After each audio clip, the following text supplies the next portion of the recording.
بادشاہوں اور امراء کے نام خطوط۔ جب رسول اللہ صلی اللہ علیہ وسلم قریش سے معاہدہ کر کے اور ان کی طرف سے مطمئن ہو کر حدیبیہ سے واپس تشریف لائے تو بادشاہوں اور امراء کے نام خطوط لکھ کر انہیں اسلام کی دعوت دی۔ اب آپ کن سے بات کر رہے ہیں؟ اپنی قوم کے بڑوں سے، اور ان کی دوہری ذمہ داری ان کو یاد دلائی۔ اختصار کے ساتھ یہ خطوط نقل کیے جا رہے ہیں کہ آپ نے ان کو کیا لکھا۔ قریش کے ساتھ ایک عرصے سے جو جنگ کی کیفیت تھی اور باہم کھچاؤ کی کیفیت تھی، صلح حدیبیہ کے بعد وہ ختم ہو گئی اور امن اور سکینت کی فضا مدینہ میں قائم ہو گئی۔ اس سے پہلے کہ آپ سب کو خط لکھتے، آپ نے صحابہ کرام کو جمع کیا اور ان سے مشورہ کیا، خطبہ دیا، فرمایا اے لوگو، میں تمام عالم کے لیے رحمت بنا کر بھیجا گیا ہوں۔ صحابہ کرام نے کیا کہا ہوگا؟ لبیک۔ انہوں نے لبیک کہا اور حکم ماننے کے لیے کمر بستہ ہو گئے، اور رسول اللہ صلی اللہ علیہ وسلم کی جناب میں مشورہ بھی پیش کیا کہ اے اللہ کے رسول صلی اللہ علیہ وسلم، ملوک اور سلاطین جس خط پر مہر نہ ہو اس پہ توجہ نہیں دیتے۔ کہ ہم ان تک میسج تو لے کر جائیں گے، لیکن جو لے کر جائیں گے اس پر سٹیمپ ہونی چاہیے۔ آپ نے یہ بات پسند فرمائی، مشورہ قبول کیا، اور پھر ایک مہر بنوائی جس کی صنعت حبشہ کی تھی، یعنی حبشہ سے بنی تھی۔ اس پر محمد رسول اللہ لکھا ہوا تھا۔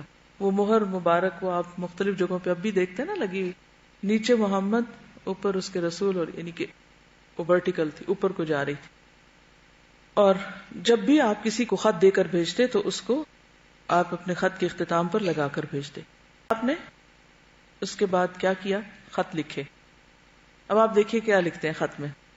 سب سے پہلا خط نجاشی شاہ حبشہ کے نام لکھا۔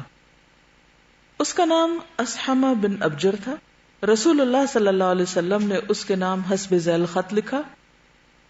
بسم اللہ الرحمن الرحیم، یہ خط ہے محمد اللہ کے رسول کی طرف سے نجاشی اسحمہ شاہ حبشہ کی جانب۔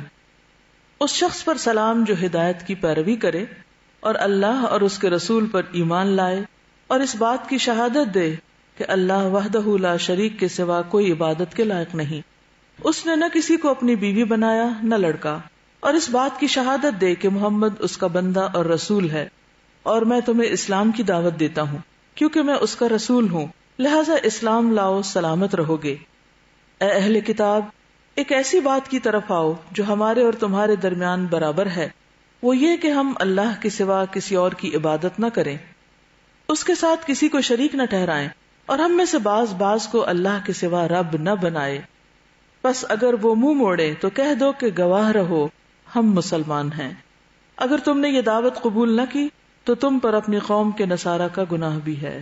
یہ خط آپ صلی اللہ علیہ وسلم نے عمرو بن امیہ ضمری رضی اللہ عنہ کے ہاتھ روانہ کیا۔ نجاشی نے جب اسے وصول کیا تو اپنی آنکھوں پر رکھا، تخت سے نیچے اتر آیا اور جعفر بن ابو طالب کے ہاتھ پر اسلام قبول کر لیا، اور نبی صلی اللہ علیہ وسلم کو اپنے اسلام اور بیعت کے متعلق خط لکھا۔ بیعت یعنی وفاداری کا ایک طرح سے۔ اور ام المومنین ام حبیبہ بنت ابو سفیان کی شادی نبی صلی اللہ علیہ وسلم سے کر دی، یعنی ولی بن کر، کیونکہ السلطان ولی لمن لا ولی لہ، جس کا ولی کوئی نہ اس کا ولی پھر سلطان ہوتا ہے، یعنی بادشاہ وقت ہوتا ہے۔ تو ام المومنین حضرت حبیبہ نے ہجرت حبشہ کی تھی نا، اور ان کے شوہر جو تھے ان کے ساتھ ہی کی تھی، لیکن وہ عیسائی ہو گئے تھے، تو پھر یہ تنہا رہ گئی تھی۔ ان کی شادی غائبانہ طور پر نکاح کر دیا، ٹیلی فون پر اب نکاح ہوتا ہے نا جیسے، اور انہیں اپنی طرف سے 400 دینار مہر دیا، یعنی نبی صلی اللہ علیہ وسلم کے لیے مہر آپ کی طرف سے خود اس نے ادا کیا۔ پھر انہیں اور مہاجرین حبشہ کو عمرو بن امیہ ضمری کے ساتھ 2 کشتیوں میں روانہ کر دیا، اور وہ انہیں لے کر اس وقت پہنچے جب نبی صلی اللہ علیہ وسلم خیبر میں تھے۔ وہ لوگ مدینہ پہنچ گئے، خود ان کے آنے کا بندوبست کیا، ان کا کرایہ وغیرہ یا ان کی روانگی کا یا ٹرانسپورٹ وغیرہ۔ نجاشی نے رجب 9 ہجری میں وفات پائی، اور نبی کریم صلی اللہ علیہ وسلم نے اس کی وفات ہی کے دن صحابہ کرام کو اس کی موت کی اطلاع دی اور اس کی غائبانہ نماز جنازہ پڑھی۔ آپ کو وحی کے ذریعے پتہ چل گیا. اس کی وفات کے بعد دوسرا بادشاہ اس کا جانشین ہوا تو آپ نے اس کے نام بھی ایک خط روانہ فرمایا اور اسے اسلام کی دعوت دی، لیکن یہ معلوم نہ ہو سکا کہ اس نے اسلام قبول کیا یا نہ کیا، یہ نہیں پتا چلتا تاریخ سے. دوسرا خط مقوقس شاہ اسکندریہ اور مصر کے نام خط. نبی صلی اللہ علیہ وسلم نے اس کے نام جو خط لکھا وہ یہ تھا: بسم اللہ الرحمن الرحیم، اللہ کے بندے اور اس کے رسول محمد صلی اللہ علیہ وسلم کی طرف سے مقوقس سربراہ قبط کی جانب، اس پر سلام جو ہدایت کی پیروی کرے. اما بعد، میں تمہیں اسلام کی دعوت دیتا ہوں. اسلام لاؤ سلامت رہو گے، اسلام لاؤ اللہ تمہیں دوہرا اجر عطا کرے گا، کیونکہ اہل کتاب کے لیے دوہرا اجر ہے. لیکن اگر تم نے منہ موڑا تو تم پر اہل قبط کا بھی گناہ ہوگا. یہ نہیں کہا تم گناہگار ہوگے، وہ تو ہو گئے ہی، انڈرسٹوڈ ہے. اہل قبط جو تمہیں فالو کر رہے ہیں ان کا بھی ذمہ ہوگا. اور اے اہل کتاب، ایسی بات کی طرف آؤ جو ہمارے اور تمہارے درمیان برابر ہے، وہ یہ کہ ہم اللہ کے سوا کسی کی عبادت نہ کریں اور اس کے ساتھ کسی چیز کو شریک نہ ٹھہرائیں، اور ہم میں سے بعض کو اللہ کے سوا رب نہ بنائے. بس اگر وہ منہ موڑے تو تم کہہ دو کہ گواہ رہو کہ ہم مسلمان ہیں. یہ خط آپ نے حاطب بن ابو بلتا کے ہاتھ بھیجا، صحابی ہیں یہ بھی.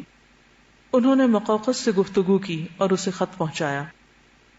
یہ سارے سفراء تھے، سفیر. پیچھے میں آپ کو بتا چکی ہوں کہ سفیروں کی کیا خوبیاں ہونی چاہیے.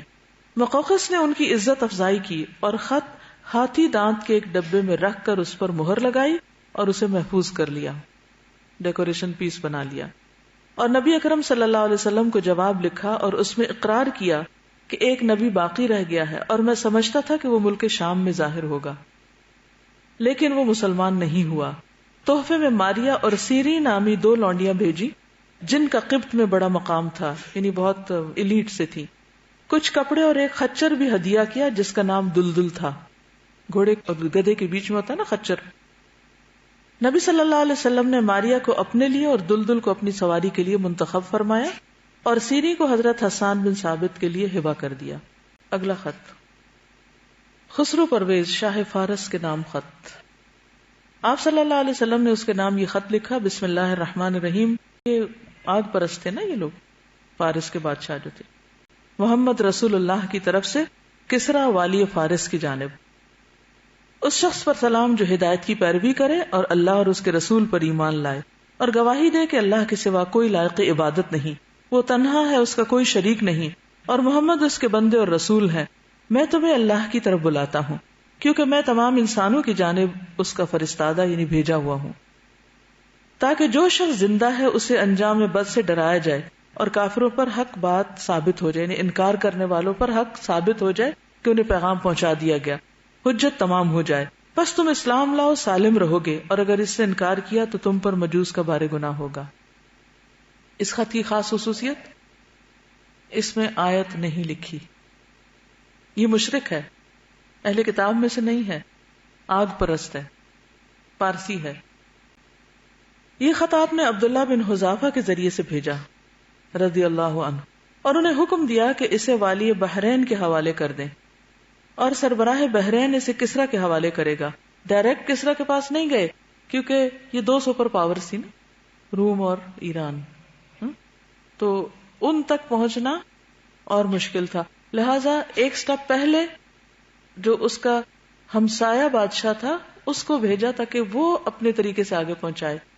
یہ بھی ایک دلچسپ چیز ہے. جب یہ خط کسرا کے سامنے پڑھا گیا تو اس نے چاک کر دیا، پھاڑ دیا اور کہا: میری رعایا میں سے ایک حقیر غلام اپنا نام مجھ سے پہلے لکھتا ہے. تکبر بھرا ہوا تھا، تو اللہ کو تکبر کرنے والے پسند نہیں. رسول اللہ صلی اللہ علیہ وسلم کو اس کی خبر ہوئی تو فرمایا: مزق اللہ ملکہ، اللہ اس کی بادشاہت کو پارا پارا کرے، یا اللہ نے اس کی بادشاہت پارا پارا کر دی. یعنی جس نے اللہ کے رسول کا خط پاڑا وہ بھی پھر برقرار نہ رہا، وہ بھی نہیں بچ سکتا. اور پھر وہی ہوا جو آپ نے فرمایا تھا. چنانچہ اس کے لشکر نے، یعنی خود اس کی اپنی فوج نے، رومیوں سے بدترین شکست کھائی. یا تو غلبت الروم، کچھ عرصے میں غالب آئیں گے، اور جنگ بدر کے دن غالب آ گئے. تو اس موقع پر یہ ہار چکا تھا. پھر خسرو کے بیٹے شیرویہ نے اس کے خلاف بغاوت کی. اس کے بیٹے نے اس کے خلاف بغاوت کی. اور اسے قتل کر کے بادشاہت پہ قبضہ کر لیا. بیٹے نے باپ کو مار ڈالا.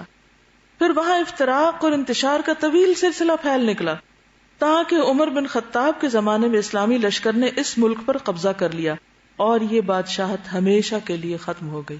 خندق کے موقع پر آپ نے کیا فرمایا تھا؟ وہ پیشن گوئی برحق ہو گئی.